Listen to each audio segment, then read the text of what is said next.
நீங்கள் கேட்டுக்கொண்டிருப்பது HelpAge India Thamaraikulam முதியோர் கிராமத்தில் இருந்து ஒலிக்கும் கடல்வாணி, கடலூரின் முதியோர்களுக்கான முதல் கம்யூனிட்டி ரேடியோ. இந்த நிகழ்ச்சி மூத்த குடிமக்கள் தயாரித்து வழங்கும் அனுபவம். நிகழ்ச்சியை தொகுத்து வழங்குபவர்கள் National Institute of Social Defence, Ministry of Social Justice and Empowerment, Government of India மற்றும் மீடியா ஃபார் கம்யூனிட்டி ஃபவுண்டேஷன். நிகழ்ச்சியின் கருத்தாக்கம் நேஷனல் கோஆர்டினேட்டர் திரு doctor R Sridhar, principal coordinator திரு Alok Varma, project coordinator miss Kausalya, miss Sai Sudha, miss Pooja Murada. மேலும் ஹெல்பேஜ் இந்தியா கடலூர் ப்ராஜெக்ட் தலைவர் திரு வேணுகோபால் ராமலிங்கம், ஹெல்பேஜ் இந்தியா கடலூர் இயக்குனர் டாக்டர் திரு சத்யபாபு மற்றும் கடல்வாணி ரேடியோ டெக்னிக்கல் பர்சன் திரு மனோஜ்குமார்.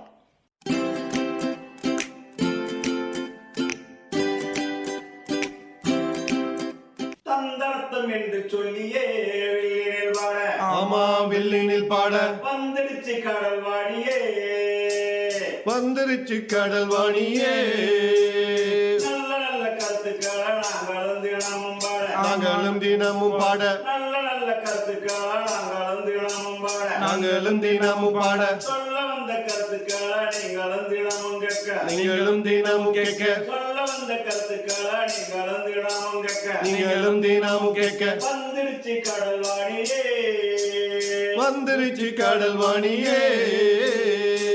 முதியோர்களுக்கான வானொலி இதுவே, முதியோர்களுக்கான வானொலி இதுவே, முதியோர்களுக்கான வானொலி இதுவே, முதியோர்களுக்கான வானொலி இதுவே. காலத்தின் பாதைகளை தாண்டி தாண்டி வந்தோமே, காலத்தின் பாதைகளை தாண்டி தாண்டி வந்தோமே, காலத்தின் பாதைகளை தாண்டி தாண்டி வந்தோமே, காலத்தின் பாதைகளை தாண்டி தாண்டி வந்தோமே. மாற்றத்தின் வழிகளை ஆடி பாடி சொல்லுவோமே, மாற்றத்தின் வழிகளை தாடி பாடி சொல்வோமே, மாற்றத்தின் வழிகளை ஆடி பாடி சொல்லுவோமே, மாற்றத்தின் வழிகளை ஆடி பாடி சொல்வோமே.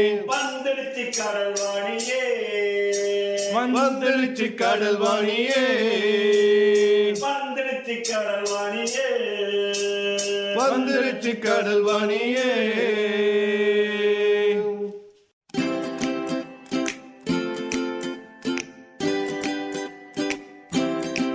அன்பிற்குரிய பாஸ்கர் சார், முதியோர் இயக்கத்தினுடைய தலைவர், நெல்லிக்குப்பம் முதியோர் இயக்கத்தினுடைய ஃபவுண்டர் மற்றும் நம்முடைய முதியோர் இல்லத்தில் 3 ஆண்டுகளாக வசித்து வரக்கூடிய அன்பிற்குரிய கனகமணி அம்மா, இந்த 3வரும் இணைந்து இன்று விஞ்ஞான வளர்ச்சி முதியோர்களுக்கு சாதகமா பாதகமா என்பதை பற்றி கலந்தாய்வு செய்ய வந்திருக்கின்றார்கள். அவர்கள் அனைவரையுமே கடல்வாணி சார்பாக அனுபவ நிகழ்ச்சிக்கு வரவேற்பதில் நான் பெரும் மகிழ்ச்சி அடைகின்றேன். இன்றைய நிகழ்ச்சி ஒரு மிகச்சிறந்த ஒரு தலைப்போடு எடுத்துகிட்டு வந்திருக்கோம். ஒன்று இது என்னென்னா இன்றைய காலகட்டத்தில் இந்த விஞ்ஞான வளர்ச்சி அப்படிங்கிறத எந்த அளவுக்கு சாதகமாக இருக்கா பாதகமாக இருக்கா அப்படிங்கிறத விவாதிக்கிறதுக்காக இந்த நிகழ்ச்சியை நம்ம வந்திருக்கோம். நம்ம கூட பாஸ்கர் ஐயாவும் கனகமணி அம்மாவும் இருக்கிறாங்க. இந்த விஞ்ஞான வளர்ச்சி அப்படின்னு எடுத்துக்கிட்டோம்னா குறிப்பாக இந்த நம்ம இந்த ஸ்மார்ட் ஃபோன் அப்படிங்கிறத கடந்த 2000 ஆண்டுகளுக்கு பின்னால் தான் இது மிக வேகமான ஒரு வளர்ச்சி அடைஞ்சிருக்கு. ஸோ அந்த வளர்ச்சி எந்த அளவுக்கு முதியோர்களுக்கு ஒரு பெரிய தாக்கத்தை ஏற்படுத்தியிருக்கிறது, எந்த அளவுக்கு அது ஒரு உதவிகரமாக இருந்திருக்குங்கிறத பற்றி தான் இன்றைக்கி பேச வந்திருக்கோம். நான் பாஸ்கர் ஐயாட்ட கேட்குறது ஒரே முதல்ல ஆரம்பிக்கிறது இந்த 2000 ஆண்டுக்கு முன்னால் இந்த விஞ்ஞான வளர்ச்சி, அதாவது ஸ்மார்ட் ஃபோன் இதெல்லாம் வர்றதுக்கு முன்னால் முதியோரோட வாழ்க்கை எப்படி இருந்தது, இப்போ அது ஏதாவது எப்படி இருக்குது, அவங்க ஏதாவது மாற்றங்கள் இருக்கா, முதல்ல இருந்தது எப்படி இருந்ததுன்னு சொல்லுங்கள். அதாவது முதியோர்களை பொறுத்த மட்டில் 2000க்கு முன்னாடி அப்படின்னு சொல்லும்போது கிட்டத்தட்ட எல்லாருக்குமே ஒரு 50 வயசு அதுக்கு மேலேன்னு வச்சுங்களேன். அந்த 2000க்கு முன்னாடி எப்படின்னு சொல்லி கேட்கும்பொழுது அது அப்போ தேவைப்படலையா கண்டுபிடிக்கலையான்றது ஒரு பக்கம் இருக்கட்டும். ஆனாலும் அந்த தேவைக்கு அந்த விஞ்ஞான வளர்ச்சிக்கு ஃபோன் தான் இருந்தது. அதனால் நம்ம என்ன செய்ய முடியுமோ அதுதான் எங்களுக்கு செஞ்சுக்கிட்டு இருந்தோம். ஆனால் 2000க்கு அப்புறம் வந்ததுக்கப்புறம் உண்மையிலேயே அது வந்து ஒரு சாதகம் தானே தவிர பாதகமே கிடையாது. இன்றைக்கி வந்து உலகம் வந்து விரல் நுனியில் இருக்குது. எல்லாருடைய முதியோர்களாக இருக்கட்டும், இளைஞர்களாக இருக்கட்டும், அது காலத்தினுடைய கட்டாயம் இருக்கணும், அவசியம். அது பாதகமாக இருக்குதுன்னு சொல்லும்போது நான் அதை ஏற்றுக்க தயாராக இல்லை. ஏன்னு கேட்டால், இந்த விஞ்ஞான வளர்ச்சியில், இந்த தொழில்நுட்பத்தில் ஒரு சின்ன ஒரு அசைவு ஏற்பட்டால் கூட உலகம் பூரா இன்றைக்கி வந்து முதியோர்களுக்கு ஏற்படக்கூடிய பாதிப்புகள், அவருக்கு ஏற்படக்கூடிய சங்கடங்கள், ஜாதக பாதகங்கள் எல்லாமே வந்து உலகம் பூரா உடனே பார்க்குற அளவுக்கு நமக்கு இன்றைக்கி உலகம் வந்து விரல் வெளியில் வந்து போய் சொல்லும்போது அது பாதகம்னு சொல்ல முடியாது. அதை நம்ம பயன்படுத்திக்கணும், அவ்வளோதான். இன்றைக்கி வந்து ஒரு மூலையில் வந்து ஒரு சின்ன ஒரு நல்லதோ கெட்டதோ நடந்தால் கூட உடனே ரீச் ஆகுது. இன்றைக்கி வந்து ஏற்கனவே வந்து அந்த ஃபோன்லாம் வர்றதுக்கு முன்னாடி வாழ்க்கை முறை வேறு, கூட்டு குடும்பமாக இருந்தது. அப்போ வந்து முதியோர் இல்லங்கள்லாம் அதிகம் கிடையாது. அதுக்கு என்ன ஒரு காரணம் கேட்டிங்கன்னா, எல்லா விதமான தொழில்நுட்பமும் வெளியில் வரல. அப்போ கூட்டு குடும்பம் வந்து பெரியவங்களுக்கும் மதிக்க வேண்டிய காலகட்டத்தில் அவங்க இருந்தாங்க. இப்போ அப்படி கிடையாது. குடும்பம் சின்னதாக போடுது. அவங்களுடைய அந்த முதியோர்களை வந்து பராமரிக்கிறதுக்கு அவங்க தயாராக இல்லை. அது ஒரு விஞ்ஞான வளர்ச்சியினுடைய தாக்கம் தான். விஞ்ஞான வளர்ச்சி வளர வளர வளர அவங்களுடைய வாழ்க்கை தரம் உயருது. உயரும்போது அவங்களுடைய குடும்ப எண்ணிக்கை சுருங்குது.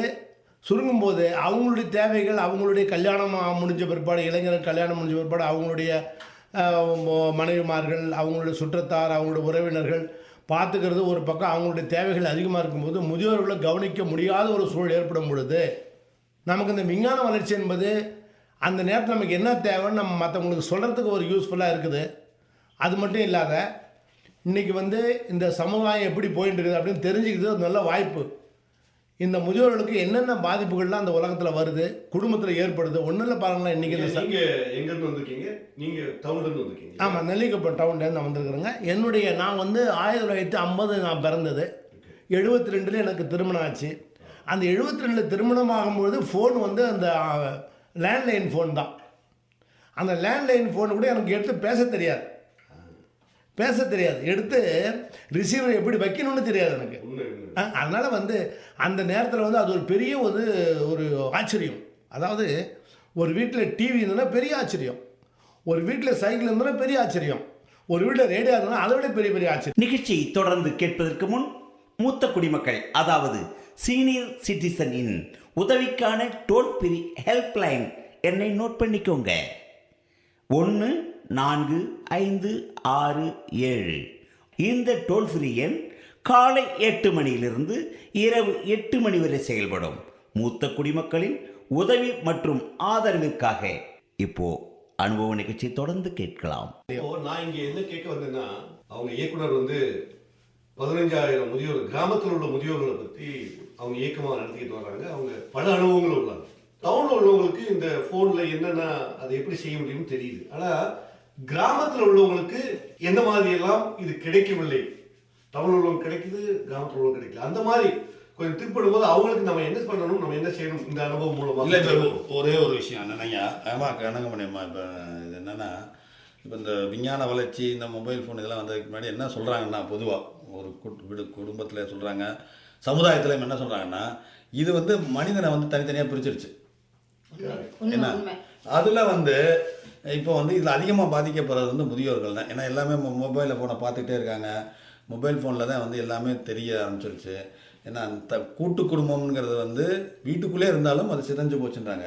அதை பற்றி நீங்கள் என்ன நினைக்கிறீங்க? உண்மைதான் அது. ஏன்னா முந்தி வந்து ஒரு சராசரி ஒரு என்ன சொல்கிறது, அடுத்தவங்களோட கலந்து உரையாடுன்ற ஒரு சிச்சுவேஷன் இருந்தது. இப்போ அப்படி இல்லை.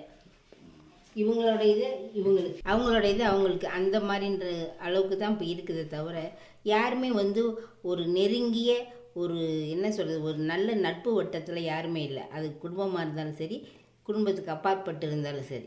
இப்போ ஐயா நீங்கள் இப்போ சொன்னீங்க வந்து வந்து ஒரு இன்றைக்கி இருக்க இந்த விஞ்ஞான வளர்ச்சி வந்து ஒரு பக்கம் வந்து சாதகமாக தான் இருக்குது அப்படிங்கிறத சொல்கிறீங்க முதியோர்களுக்கானது. இது இதை பயன்படுத்துகிற முறை இருக்குது. அதாவது ஒரு விஞ்ஞான வளர்ச்சின்னா வந்து அதனுடைய அந்த உபகரணங்களை எப்படி வந்து கையாளுவதுங்கிறது இருக்குது. இது வந்து எந்த அளவுக்கு இது வந்து வயதானவர்களுக்கு கையாளுறதுக்கு வந்து அதை என்ன சொல்லுவாங்கன்னா வந்து யூசர் ஃப்ரெண்ட்லி அப்படின்னு சொல்லுவாங்க.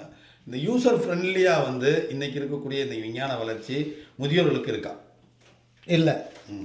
அதை வந்து நகர்ப்புறத்தில் இருக்கக்கூடியவர்கள் காலத்தினுடைய கட்டாயமாக அதை கற்றுக்க வேண்டிய சூழல் இருக்கிறாங்க. அது மட்டும் இல்லை, கிராமப்புறத்தில் இப்போ அந்த மாதிரி ஒரு பாதிப்பு ஏற்படும் பொழுது அங்கே வந்து எல்டர்ஸ் ஃபார் எல்டர்ஸ் ஃபவுண்டேஷன், அந்த ஹெல்ப் இந்தியா, அந்த ஸ்கோப் இந்தியா, அந்த மாதிரிலாம் ஒரு சில தொண்டு ஸ்தாபனங்கள் அவங்க வந்து அவங்களுக்கு வந்து மோட்டிவேஷன் பண்ணுறாங்க. அவங்களுக்கும் சில கருத்துக்கள் அவங்க ஒருங்கிணைக்கிறாங்க. அவங்களுடைய பிரச்சனைகளை வந்து கொண்டுட்டு போகிறாங்க, வெளியில் வந்து கவர்மெண்ட்டுக்கு தெரியப்படுத்துகிறாங்க, அதுக்காக போராட வைக்கிறாங்க. அவங்களுக்கு கிராமப்புறத்தில் இருக்கக்கூடிய முதியோர்களுக்கான தோன்ற இயக்கங்கள் செய்கிற காரியம் வந்து ஒரு சாதாரண விஷயம் கிடையாது.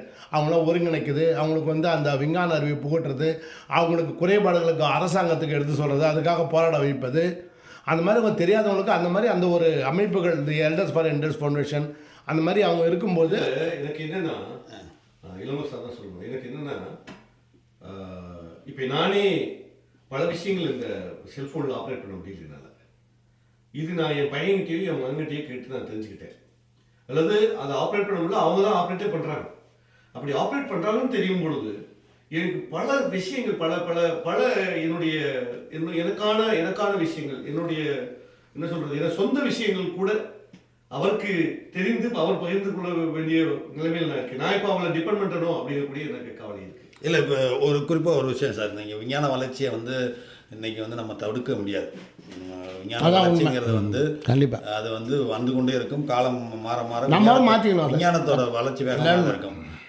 இந்த விஞ்ஞான வளர்ச்சி எதற்காக, இந்த விஞ்ஞான வளர்ச்சி எதற்காக இதை பயன்படுத்துகிறோங்கிறது இருக்குது. ஒன்று வந்து சமூக வளர்ச்சிக்காக பயன்படுதா, இல்லை சமூகத்தை பிரிக்கிறதுக்காக பயன்படுத்துதா அப்படிங்கிறத வந்து இந்த விஞ்ஞான வளர்ச்சியை பற்றி நம்ம யோசிக்கணும். குறிப்பாக வந்து இப்போ இன்றைக்கி இருக்கக்கூடிய முதியோர்களுக்கு வந்து ஸ்மார்ட் ஃபோனுங்கிறது வந்து தேவை. நீங்கள் வந்து இன்றைக்கி இருக்கக்கூடிய ஒரு இன்டர்நெட்டில் போய் நீங்கள் வந்து ஒரு அப்ளிகேஷன் கொடுக்கணும், அல்லது எதுவுமே வந்து ஒரு அப்ளை பண்ணணும், ஆன்லைனில் தான் கிளாஸ் கொண்டு எல்லாமே வந்துருச்சு. ஸோ இவ்வளோ விஷயங்கள் வந்ததுக்கு பின்னாடி வந்து இதை வந்து எப்படி வந்து நம்ம வந்து முதியோர்களுக்கு கொண்டு போய் கடத்துறதுங்கிறது இருக்குது. இப்போ சார் சொன்ன மாதிரி வந்து நிறையா விஷயங்கள் வந்து நம்மளுக்கே வந்து தெரியாமல் இருக்கலாம். உதாரணத்துக்கு இப்போ வந்து ஒரு ஒரு பென்ஷன் வேணும், இப்போ சாப்பாடே கூட வந்து மொபைல் ஃபோனில் வந்துருச்சு. ஸ்விக்கின்றாங்க, மொட்டோன்றாங்க, அதெல்லாம் சாப்பாடு வந்துருச்சு, எல்லாமே வந்து மொபைல் ஃபோனுக்குள்ள வந்துருச்சு. இப்போ நம்மளுடைய தேவைகளை, நம்மளுடைய தகவல்களை ஒரு கொண்டு போகிறதுங்கிறது வந்து வயதானவர்களுக்கு வந்து மிகச் சிரமமான ஒரு காரியமாக தான் இருக்குது. இந்த நான் சொல்ல விரும்புகிறேன், பொதுவாக இந்த முதியோர்கள் தனிமை என்பது பெரிய கொடுமையானது. அதை விட கொடுமை அந்த அவங்களை யாராவது ஒருத்தர் கன்சர்னை கேட்கணுங்கிறது ரெண்டாவது முக்கியமானது.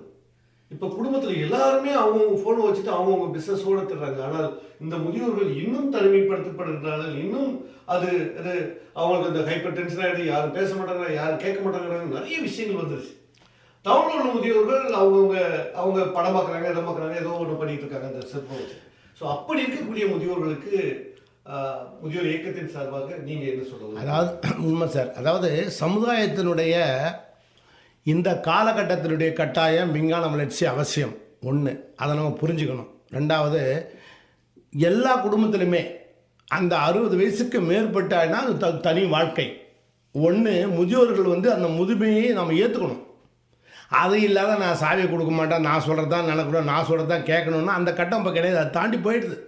சார் சொன்ன மாதிரி இந்த ஃபோன் நமக்கு தெரியாத விஷயமெல்லாம் இன்றைக்கி இந்த 2வது 3வது படிக்கிற பிள்ளைங்க சாதாரணமாக போயிடுச்சு அந்த ஃபோனில். நமக்கு ஒன்றும் தெரியல, என்னம்மா தெரியல, நீ கொடுத்தா தான் உனக்கு ஒன்றும் தெரியலன்னு சொல்லுங்க. அப்போது இந்த மாதிரி காலகட்டத்தில் அவங்கள முதுமையை ஏற்றுக்கணும். ஒன்று, முதுமையை எவ்வளோ பேர் ஏற்றுக்கிட்டு எப்படி செயல்படுறாங்கன்னு இந்த உலகத்தை அது ஒரு பெரிய கேள்விக்குறி தான். அது வந்து அவங்களுக்கு உணர்த்துறதுக்காக நம்ம முதியோர் இயக்கங்கள் நீங்கள் வந்து உங்களுடைய மூலிமா நம்ம அதை செயல்படுத்திகிட்டு இருக்கிறோம். நிறைய மருத்துவ உபகரணங்கள் நம்ம அவங்களுக்கு வந்து மருத்துவ கேம்ப் வச்சு நடத்துகிறோம். அவங்களுடைய வழிபாடு நம்மளால் முடிஞ்ச உதவி அவங்க நம்ம செய்கிறோம். எனக்கு அவங்க இயக்குனர்கிட்ட ஒரு சின்ன கேள்வி இருக்கு. என்னை பொறுத்தவரை நான் பார்த்த பார்வையில் இந்த செல்போன் வந்து முதியோர்களுக்கும் குடும்பத்துக்கும் சமூகத்துக்கும் தனியாக பிரிச்சுட்டு போகுதுங்கிறத நான் பயப்படுறேன். அதை சேர்ப்பதற்கோ அல்லது அவர்களை என்கேஜ் பண்ணுவதற்கோ ஏதாவது நாம் சொல்ல முடியுமா? திட்டங்கள் இதற்கா, அல்லது என்ன செய்தால் அந்த முதியோர்கள் நம்முடைய மெயின் சேனலுக்கு வருவாங்க அப்படிங்கிறத தயவுசெய்து சொல்லுங்கள். இல்லை சார், ஒரே ஒரு விஷயம் என்னென்னா, இந்த விஞ்ஞான வளர்ச்சிங்கிறத வந்து இப்போதைக்கு நம்ம வந்து அதை தடுக்கவே முடியாது. ஏன்னா இது ஒதுக்கி வைத்து விட்டு நம்ம வந்து சமுதாயத்தை வந்து பேச முடியாது, குடும்பத்தையும் சமுதாயத்தை பேச முடியாது. இந்த இந்த விஞ்ஞானத்தோட சேர்ந்து பயணிக்கிறது தான் வந்து இப்போதைக்கு தேவை. இந்த நீங்கள் குறிப்பாக வந்து வயதானவர்கள் அப்படின்னு பார்த்தீங்கன்னா, ஒரு குடும்பத்தில் வந்து இன்றைக்கி இருக்கக்கூடிய இந்த விஞ்ஞான வளர்ச்சியில் ஆளுக்கு ஒரு கையில் ஒரு மொபைல் ஃபோன் இருக்குது. அந்த மொபைல் ஃபோன் வந்து ஆளுக்கு ஒரு திசையில் வந்து பார்த்துட்டு உட்காந்துருக்குறாங்க. முதியோர்கள் மட்டும் தனியாக உட்காந்துட்ருக்குறாங்க அப்படிங்கிற மாதிரி இருக்குது. இப்போ இதில் என்னென்னா, நம்ம வந்து இப்போ இந்த குடும்ப முறையில் இருக்கக்கூடிய இந்த சிக்கல்களை எப்படி களையிறது, இது ரொம்ப முக்கியம். என்னென்னா வந்து நம்ம வந்து எப்படி வந்து தினமும் இவ்வளோ நேரம் தான் வந்து ஒரு மொபைல் ஃபோனை பயன்படுத்தணும், அல்லது இந்த நேரத்தில் தான் மொபைல் ஃபோன் பண்ணணும், அல்லது வந்து ஒரு குடும்பத்துக்குள்ளேயே ஒரு இது என்ன பண்ணணும்னா, நம்மெல்லாம் வந்து ஒன்றா சாப்பிடும்பொழுது மொபைல் ஃபோன் இல்லாமல் சாப்பிட்ணும், அல்லது ஒன்றா கூடும்பொழுது மொபைல் ஃபோன் இல்லாமல் கூடணும். நம்ம வந்து மொபைல் ஃபோனை வந்து இவ்வளோ நேரத்துக்கு தான் பயன்படுத்தணும் அப்படிங்கிறத வந்து குடும்பத்திற்குள்ளே வந்து ஒரு வரையறையை நம்ம வந்து உருவாக்கிக்கிட்டோம்னா வந்து முதியோர்களோட வாழ்வும் இதில் குழந்தைகளுக்குமே கூட வந்து ஒரு சின்ன குழந்தை இருக்குது, ஒரு 10 வயது வரலும் ஒரு குழந்தை இருக்குது, அதுக்கு மொபைல் ஃபோன் வந்து யூஸ் பண்ண தெரியாது அப்படின்னா, அல்லது ஒரு 5 வயசில் ஒரு மொபைல் ஃபோன் யூஸ் பண்ண தெரியாதுன்னா அந்த குழந்தையுமே வந்து தனிமைப்படுத்தப்பட்டு தான் இருக்கும். ஸோ முதியோரும் குழந்தைகளுக்குமே வந்து இது ஒரு மிகப்பெரிய பாதிப்புகளை தான் ஏற்படுத்துது. இதில் என்ன ஆயிடுதுன்னா, இதில் வந்து ஒரு குடும்பத்துக்குள்ளே முதியோர்களுக்கு வந்து தனிமைப்படுத்தப்படுறாங்கன்னா அங்கே வந்து ஒரு பெரிய வெறுமை அவர்களுக்குள்ளே ஏற்படுத்தும், ஒரு ஃப்ரஸ்ட்ரேஷன் ஏற்படுத்தும், அவங்களுக்கான ஒரு வேறு மாதிரியான ஒரு உளவியல் ரீதியான ஒரு சிக்கல்களை அது ஏற்படுத்தும். ஸோ அதற்கு வந்து நம்ம விஞ்ஞானத்தை எந்த அளவுக்கு பயன்படுத்தணுமோ அந்த அளவுக்கு பயன்படுத்துவது. நீங்கள் விஞ்ஞானம் சொல்லிட்டீங்க, முதியோரும் சொல்லிட்டீங்க. இப்போ நம்ம வளர்ந்த நாடுகளில் உள்ள விஞ்ஞானம், உதாரணத்துக்கு என்னுடைய அம்மா, பெரியம்மா அமெரிக்காவில் இருக்காங்க. அவங்களுக்கு ஏதாவது தேவைன்னா அதில் போய் அங்கே கை வச்சுட்டாங்கன்னா அவங்க இந்த செல்ஃபோன் மூலமாக மற்றவங்களை அவங்களுடைய ரிலேட்டிவ்ஸ்க்கு போகும், அம்மாவுக்கு ஏதோ தேவையோன்னு சொல்லி போகும். நம்பர் 2, இந்த டெக்னாலஜி வந்து அவங்களுக்கு உகந்ததாக உருவாக்கிக்கிட்டு இருக்காங்க. ஊன்னு சொன்னால் போதும், அது டிரான்ஸ்லேட் பண்ணி கொடுக்கும், எது சொன்னாலும் டிரான்ஸ்லேட். ஆனால் அந்த மாதிரி விஷயங்கள் இன்று முதியோராக இருக்கக்கூடிய அம்மா வந்து எனக்கு ஃபோன் பண்ணுவாங்க, கணவனி அம்மா எனக்கு ஃபோன் பண்ணுவாங்க. ஃபோன் பண்ணும்போது ஆனால் அவங்க எடுப்பாங்க, ஆனால் பேசுகிறது தெரியாது. இது அங்கே கிடையாது. எடுப்பாங்க, பேசுவதோடு வாய்ஸோடு சேர்ந்து சத்தம் போட்டு வரும். அவங்க சின்ன வயசான இந்த மாதிரி டெக்னாலஜி வந்து நம்முடைய வளர்ந்து கொண்ட நாடுகளுக்கு வந்து ஏன் வரவில்லை? அதுக்கு நீங்கள் கொஞ்சம் பதில் இல்லை. இதில் என்னென்னா சார், இப்போ ஒரே ஒரு விஷயம் வந்து நம்ம இப்போ இங்கே இருக்கக்கூடிய நம்மளுடைய விஞ்ஞானம், அதாவது டெக்னாலஜி என்னென்னா வந்து ஒரு பொழுதுபோக்கு அம்சமாக மட்டும்தான் இருக்குது, அது ஒரு பயன்பாடு அம்சமாக மாறல. ஏன்னா பொழுதுபோக்கு அம்சமாக இருக்குன்னா, நீங்கள் ஒரு வாட்ஸ்அப்பில் ஒரு வீடியோ பார்க்குறது, ஒரு யூடியூப்பில் வீடியோ பார்க்குறது, அல்லது வந்து ஒரு சினிமா பார்க்குறது, அல்லது ஒரு தொடர் பார்க்குறது, அந்த மாதிரி பொழுதுபோக்கு அம்சத்தை மட்டுமே மையப்படுத்தி இருக்கிறது. ஒரு ஒரு ஒரு ஒரு தேவையின் மையமாக அது இல்லை. உதாரணத்துக்கு ஒரு வயசானவர், இப்போ நீங்கள் சொன்ன மாதிரி அவர் வந்து ஒரு தேவை, உதாரணத்துக்கு அவருக்கு வந்து ஒரு மயக்கமாக வருது அப்படின்னா உடனே அவர் வந்து கம்யூனிகேட் பண்ணுறதுக்கோ, அல்லது அவருக்கு ஒரு மாத்திரை வேணும், உடனே அவருக்கு வந்து அந்த மாத்திரைக்கான இதை சொல்கிறதுக்கோ, அல்லது அவருக்கு வந்து யூரினரி ட்ராக் இன்ஃபெக்ஷனில் வந்து யூரின் போயிட்டே இருக்குது, அவருக்கு வந்து ஒரு டயப்பர் வாங்கணும், அடல்ட் டயப்பர் வாங்கணும் அப்படின்னா ஒரு அடல்ட் டயப்பருக்கான ஒரு உடனே பண்ணால் கிடைக்கிற மாதிரியான ஒரு விஷயங்களோ வந்து இன்னும் நம்மளுடைய தொழில்நுட்பத்தில் யோசிக்கல. அது என்ன காரணம்னா, நம்ம வந்து எப்போயுமே வந்து முதியோரை வந்து ஒரு ஒரு பொருட்டாகவே நினைக்கிறதில்ல. ஆமாம், ஒரு பொருட்டாகவே நினைக்கிறதில்ல. என்னென்னா, நீங்கள் வந்து நம்ம வந்து ஒரு பெரிய மால் அதுக்குள்ளே போனீங்கன்னா வந்து அந்த மாலில் வந்து கீழ் ஃப்ளோரில் வந்து இது இருக்கும், பெண்களுக்கானது இருக்கும். அதுக்கு அடுத்த ஃப்ளோரில் வந்து குழந்தைகளுக்கான செக்ஷன் இருக்கும். அதுக்கு அடுத்த ஃப்ளோரில் வந்து இளைஞர்களுக்கான செக்ஷன் இருக்கும். முதியோர்களுக்கான செக்ஷன் வந்துங்கிறது எங்கேயுமே இருக்காது, ஒரு மாலில் இருக்காது. அவர்களுக்கான ஒரு தேவைக்கான ஒரு கடைகளோ ஒரு எதுவுமே இருக்காது, உணவு கொண்டு இருக்காது. நீங்கள் வந்து இன்றைக்கி வந்து ஸ்விக்கி ஆர்டர் பண்ணிங்கன்னா நிறையா வந்து பீஸா, பர்கர், பிரியாணி ஹோட்டல்ஸ் தான் அது இருக்கும். வயதானவர்களுக்கான உணவுக்கான ஹோட்டல்ஸுங்கிற மாதிரியோ அல்லது அவர்களுக்கான தேவைக்கான இதோ வந்து இன்றைக்கி வந்து இல்லை. இது வந்து டெக்னாலஜி வந்து எப்படி எடுத்துகிட்டு போகுதுன்னா, எது வந்து ஒரு வியாபாரம் சார்ந்த விஷயங்களை நோக்கி தான் வந்து போகுது. ஸோ வியாபாரம் சார்ந்த விஷயங்களை பார்க்கும்பொழுது முதியோர்கள் அதற்குள்ளே வர முடியாது. ஸோ இதற்கு வந்து என்னென்னா, நம்ம இந்த தொண்டு நிறுவனங்கள் மாதிரி அரசாங்கம் மாதிரி நிறுவனங்கள் வந்து இதற்கான திட்டங்களை வகுக்கணும். இதில் இதை பிஸ்னஸாகவே பார்க்க முடியாது, இதை ஒரு வியாபார யுக்தியாகவே பார்க்க முடியாது, இதை ஒரு சேவையாக தான் பார்க்க முடியும். இன்னொரு கேள்வி எனக்கு வந்தது, குடும்பங்களை உறவுகளை பிரிக்கிறது அப்படின்னு நான் சொல்லுவேன். ஏன் பிரிக்குது அப்படிங்கிறத உங்களுக்கு நல்லா தெரியும். அன்னைக்கு நான் உட்காந்து பேசினா அப்பா அம்மா மூஞ்சியை பார்த்து சந்தோஷமா கட்டி பிடிச்சு பேசின உலகம் போய் இன்னைக்கு குடும்பத்துல இந்த டெக்னாலஜி வளர்ச்சியினால, முக்கியமா டெக்னாலஜின்னு சொல்லும்போது நம்ம போன் மட்டுமா தான் வச்சுக்கோங்க, போன்னால குடும்பத்தினுடைய உறவு பிரியுதுன்னு நான் சொல்றேன். கணவன் மனைவி உறவு பிரியுது, மனைவி மகள் குடும்பம் பிரியுது, மனைவி மகன் குடும்பம் பிரியுது. நான் என்னுடைய அனுபவத்தில் முக்கியமாக இந்த டெக்னாலஜின்னு சொல்லக்கூடிய விஷயத்தில் இருந்தாலும் சரி, அல்லது செல்ஃபோனுடைய யூசேஜ் இந்த விஷயத்தில் இருந்தாலும் சரி, இன்றைக்கி இந்த குடும்பத்தினுடைய உறவுகள் அனைத்தும் முரண்பாடாக செயல்படுகிறது, முரண்பாடாக வருது. அது தெரிஞ்சு வருதோ தெரியாமல் வருதோ. அது ஒரு உதாரணம் சொல்லணும்னா, இவருடைய மனைவி என்னோடய செல்ஃபோனை பார்த்தாங்க, அதில் ஏதோ ஒரு ஆப் உள்ளே இருந்தது. அந்த ஆப் நீங்கள் ஏன் வச்சுருக்கேன்னு கேட்டாங்க. உண்மையிலேயே அந்த ஆப் நமக்கு தெரியாது. அந்த ஆப் படம் பார்ப்பதற்காகவோ சின்ன குழந்தைகள் அது மாதிரி பார்ப்பதற்காக ஆப் வச்சுக்கின்னு சொல்கிறாங்க. பட் இந்த மாதிரி விஷயங்கள் குடும்பத்தினுடைய உறவை கெடுக்கின்றது என்று நான் சொல்கிறேன். அதில் நம்ம இப்போ பாட்டி அம்மாவோட பார்வையிலும் சொல்லலாம், நீங்கள் ஐயா இயக்கத்தினுடைய பார்வையிலும் சொல்லலாம், நீங்கள் முதியோருடைய இயக்கத்தினுடைய இயக்குனர் என்ற முறையிலும் சொல்லலாம். அதாவது நீங்கள் முதல்ல சொன்னீங்க வெளிநாட்டில் இந்த மாதிரி இது செல்ஃபோன் இல்லைன்னா ஒன்றும் இல்லை, அவங்க எல்லா விஷயத்தையும் சொல்கிறாங்கன்னு சொல்லிட்டு. நீங்கள் நல்லா கவனிங்க, இந்தியாவில் கூட இன்றைக்கி செல்ஃபோன் இல்லைன்னா உலகம் இயங்காது. எப்போ அந்த ஒரு குழந்தைக்கு நாம் செல்ஃபோன் எடுத்து மறைச்சி வச்ச காலம் போய் இன்றைக்கி நாமளே வாங்கி கொடுக்குறோம். செல்ஃபோன் இல்லைன்னா வாங்கி கொடுக்குறோம். ஏன்னா அரசாங்கமே கல்வித்துறையே அதுங்களுக்கு எல்லாம் ஆன்லைனில் பாருங்கன்னு சொல்லிட்டாங்க. ஆன்லைனில் என்ன இல்லைன்னு நினைக்கிறீங்க நீங்கள்? எல்லாமே இருக்குது ஆன்லைனில். நான் சொல்கிறது உறவை பிரிக்கின்றது. அதான் சொல்கிறேன். அதாவது உறவை பிரிப்பது என்பது வெளிநாட்டு கலாச்சாரம் வேறு, நம்முடைய கலாச்சாரம் வேறு. அவங்க பிள்ளைகள் 10 வயசுக்கு மேற்பட்டு அவங்க தனியாக பிரிச்சிருவாங்க. அவங்க தனி எங்கே வாழ்ந்துங்க, எங்கே கல்யாணம் பண்ணுறது, என்ன சொத்து ஏது போகுது இதுன்னு கேட்காது, அவங்களும் சொல்ல மாட்டாங்க. அவங்களுடைய வாழ்க்கை முறைன்றது வேறு. அந்த கலாச்சாரம் நம் மேல் திணிக்கப்படும் பொழுது தான் இவ்வளோ இடர்பாடுகளும் ஏற்படுது. 2000க்கு முன்னால் ஏது சார் முதியோர் இல்லம்? முதியோர் இல்லமே கிடையாது. எல்லாம் ஒன்றுக்குள்ளே ஒன்று இருக்கும். அந்த ஃபோன் கையில் வராமல் இருப்பேன். இவன் தாத்தா தான் சொல்லுவார் கதை, ஆயா தான் சொல்லுவாங்க கதை, இவங்க குழம்பு வைக்கிறது இவங்க தான் மருமகளுக்கு சொல்லிக் கொடுப்பாங்க. அது கிடையாது. ஆன்லைனில் வச்சுட்டு கடுகு உளுந்து தாளிக்கிறதுலேருந்து புளி கரைக்கிறதுலேருந்து ஃபுல்லாக அதை சொல்கிறேனே. எதில் இல்லை, எல்லாம் மருத்துவ துறையாக இருக்கட்டும், பொதுத்துறையாக இருக்கட்டும், காவல்துறையாக இருக்கட்டும், எதுவாக இருந்தாலும் எல்லாம் ஆன்லைன் தான். இன்றைக்கி நீ ஆன்லைன்லேயே உட்காந்து அப்ளை பண்ணலாம். நீ எங்கே எதுக்குமே போக வேண்டியதில்லை.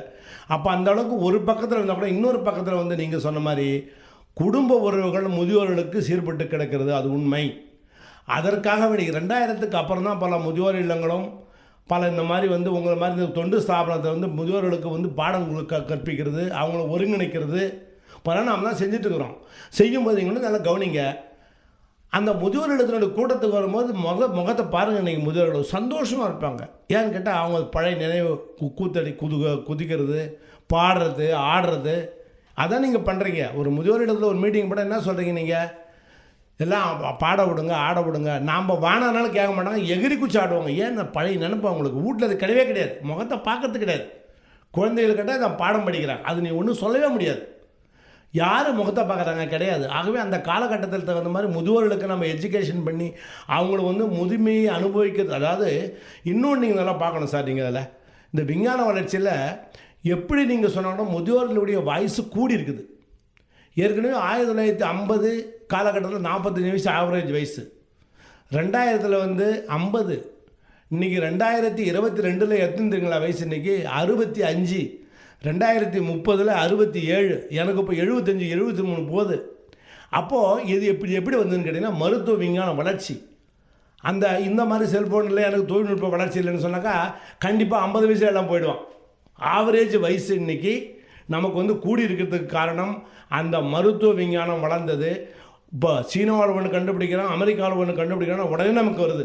மறாவது நிமிஷம் உடனே அதுக்கு நம்ம டயக்னோஸ் பண்ணுறோம். நம்ம அது மாதிரி வென்ற ஒரு வரலாறு இந்த கொரோனா. உலகத்தில் இந்தியா தலை நிற்கிறோம், அது தொழில்நுட்ப வளர்ச்சின்னு நம்ம அதுக்கு தகுந்த மாதிரி நம்முடைய முயற்சியும் நம்ம எடுத்து அந்த ஒரு சுறுசுறுப்பான நடவடிக்கை தான். அதே நேரத்தில் முதியோர்களுக்கான இது நம்முடைய தொண்டு ஸ்தாபனங்கள் நீங்கள் மூலமாக இருக்கிறவங்க அங்கங்கே முதியோர் இல்லங்கள் வச்சுருக்கிறத நம்ம வந்து அதுக்கு பயன்படுத்தி எஜுகேஷன் பண்ணி தான் வேறு வழி கிடையாது.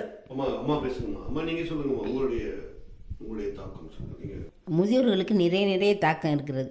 ஏன் என்று சொன்னால் இப்போ வந்து அவங்களுக்கு ஒரு குடும்பம், நம்ம பேரப்பிள்ளை, நம்மளுடைய ஒரு சொந்தம் அப்படின்ற இது ரொம்ப குறைவாக இருக்குது. ஏன்னா இந்த பிள்ளைங்க வந்து பிரிஞ்சிட்டாங்க. அதை மீறி இவங்க வந்து அவங்க பேசினாலும் அவங்க எடுத்துக்க மாட்டுறாங்க. ஏன்னா அவங்களோட தாட்ஸ் அந்த லைன் வேறு, இவங்களோட தாட்ஸோட லைன் வேறு. இந்த மாதிரி டிஃப்ரென்ஸ் ஆகும்போது இந்த பிள்ளைகளும் சரி கருத்து வேறுபாடு உண்டாகுது.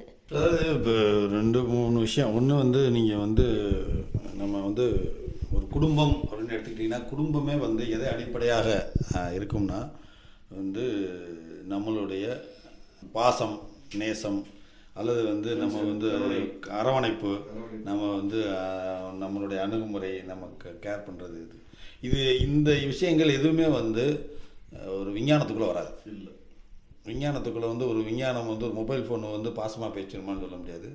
அல்லது வந்து ஒரு மொபைல் ஃபோன் வந்து ஒருத்தர் கஷ்டப்படுறாருன்னா போய் அழுகிறது போகிறதில்ல. ஸோ விஞ்ஞானத்திற்கோ வந்து இது இந்த பாசம், நேசம் இதெல்லாம் தெரியாது. ஸோ நம்ம விஞ்ஞானத்தை எந்த அளவுக்கு பயன்படுத்திக்கிறதுங்கிறத பொறுத்து இருக்குது. விஞ்ஞானத்தை வந்து நம்ம வந்து 90% பயன்படுத்துகிறோமா இல்லை 10% பயன்படுத்துகிறோமாங்கிறதுக்கு.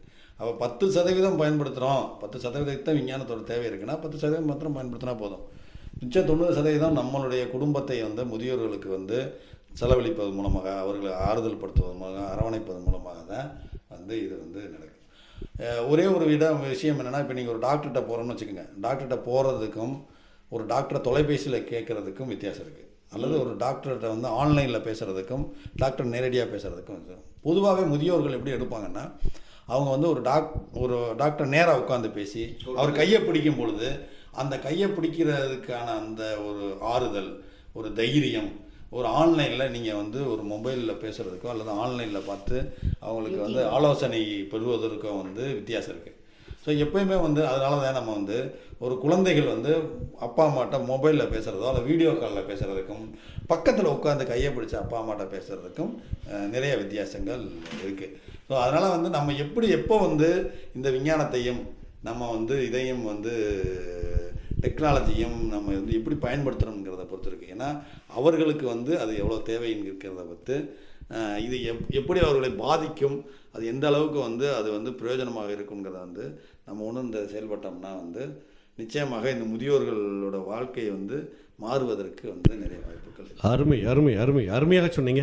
இந்த முழு கருத்தினுடைய கருத்தாக்கம் செய்தி என்ன சொல்ல வரோம்னா, நீங்கள் இந்த பாசத்தை, அன்பை, அரவணைப்பை, ஆறுதலை உங்களுடைய பெற்றோருக்கு கொடுக்க வேண்டும் என்றால் நீங்கள் இந்த விஞ்ஞானத்தினுடைய பயன்பாட்டை எவ்வளவுக்கு தேவைக்கு அதிகமாக பயன்படுத்தாமல் தேவைக்குள் பயன்படுத்தி கொண்டு மீதி நேரங்களை நம்முடைய முதியோர்களுக்கும் குடும்பத்தோடும் செலவழித்தால் உங்கள் குடும்பம் மென்மேலும் வளரும், குடும்பம் ஆரோக்கியமாக இருக்கும் என்று கேட்டுக்கொண்டு இந்த நிகழ்ச்சியை வந்திருந்த உங்கள் அனைவருக்குமே நம்முடைய அனுபவம் நிகழ்ச்சியின் சார்பாக மனமார்ந்த நன்றிகளை தெரிவித்துக் கொள்கின்றேன். அம்மாவை வணங்குங்கள், அம்மாவுக்கென்று நேரத்தை கொடுங்கள் என்று கேட்டுக்கொண்டு உங்கள் அனைவருக்குமே நன்றி கூறி விடைபெறுகின்றோம். நன்றி, வணக்கம்.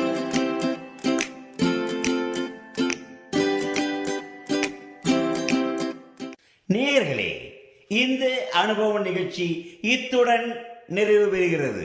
உங்களிடமிருந்து விடைபெறுவதற்கு முன் மூத்த குடிமக்களின், அதாவது சீனியர் சிட்டிசனின் உதவிக்கான டோல் ஃப்ரீ ஹெல்ப்லைன் எண்ணை உங்களுக்கு ஞாபகப்படுத்துகின்றேன். 145667. இந்த டோல் ஃப்ரீ எண் காலை 8 மணியிலிருந்து இரவு 8 மணி வரை செயல்படும்.